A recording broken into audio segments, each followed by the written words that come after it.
ಮತ್ತೊಂದು ಎಕ್ಸ್ಕ್ಲೂಸಿವ್ ಆದಂತಹ ಮಾಹಿತಿ. ಬೆಂಗಳೂರಿನ ರಾಮೇಶ್ವರಂ ಕೆಫೆಯಲ್ಲೇನು ಬಾಂಬ್ ಬ್ಲಾಸ್ಟ್ ಸಂಭವಿಸಿತು. ಇದಕ್ಕೆ ಸಂಬಂಧಪಟ್ಟಂತೆ ಈಗ ಕರ್ನಾಟಕವೂ ಸೇರಿದಂತೆ 7 ರಾಜ್ಯಗಳಲ್ಲಿ ಎನ್ಐಎ ದಾಳಿಯಾಗಿದೆ. ದೇಶದ ಪ್ರಮುಖ ಜೈಲುಗಳಲ್ಲಿ ಎನ್ಐಎ ಶೋಧ ನಡೆಸ್ತಾ ಇದೆ. ಬೆಂಗಳೂರಿನಲ್ಲೂ ಕೂಡ ದಾಳಿ ನಡೆಸಿದ್ದಾರೆ ಎನ್ಐಎ ಅಧಿಕಾರಿಗಳು. ಈ ಹಿಂದೆ ಸಿಸಿಬಿ ದಾಳಿ ವೇಳೆ ಹಲವು ಸ್ಫೋಟಕ ವಸ್ತುಗಳೇನು ಪತ್ತೆಯಾಗಿತ್ತು. ಸುಲ್ತಾನ್ ಪಾಳ್ಯದಲ್ಲಿ ಗ್ರೆನೇಡ್ ಪತ್ತೆಯಾಗಿತ್ತು. ಸಿಸಿಬಿ ದಾಳಿ ವೇಳೆ ಪಿಸ್ತೂಲ್ ಸೇರಿದಂತೆ ಹಲವು ವಸ್ತುಗಳನ್ನ ಅಂದು ಸಿಸಿಬಿ ವಶಕ್ಕೆ ಪಡೆದಿತ್ತು. ತನಿಖೆಗಾಗಿ ಎನ್ಐಎಗೆ ಕೇಸನ್ನ ವರ್ಗಾವಣೆ ಮಾಡಿತ್ತು ಕೇಂದ್ರ ಘೋಷಿತ ಉಗ್ರ ಟಿ ನಾಸಿರ್ ಸೇರಿ 5 ಬಂಧನವಾಗಿತ್ತು. ಉಗ್ರ ಟಿ ನಾಸಿರ್ನಿಂದ ಕೈದಿಗಳಿಗೆ ತರಬೇತಿ ನೀಡ್ತಾ ಇದ್ದ.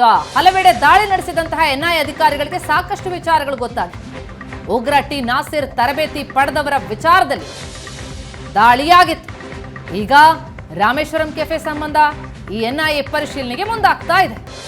ಬೆಂಗಳೂರಿನ ಸುಲ್ತಾನ್ ಪಾಳ್ಯ ಸೇರಿ ಹಲವು ಕಡೆ ದಾಳಿಯನ್ನ ನಡೆಸಲಾಗಿದೆ. ಎನ್ಐಎಯಿಂದ ಒಟ್ಟು 7 ರಾಜ್ಯಗಳಲ್ಲಿ 17 ಕಡೆ ಎನ್ಐಎ ಅಧಿಕಾರಿಗಳು ದಾಳಿಯನ್ನ ನಡೆಸಿದ್ದಾರೆ.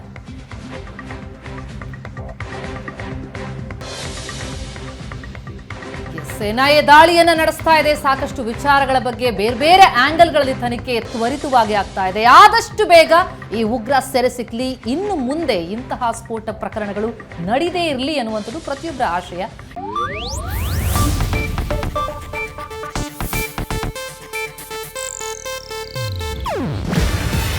ಇದು ಏಷ್ಯಾನೆಟ್ ನ್ಯೂಸ್ ನೆಟ್ವರ್ಕ್ ಪ್ರಸ್ತುತಿ. ನೀವು ನೋಡ್ತಿದ್ದೀರಾ ಏಷ್ಯಾನೆಟ್ ಸುವರ್ಣ ನ್ಯೂಸ್.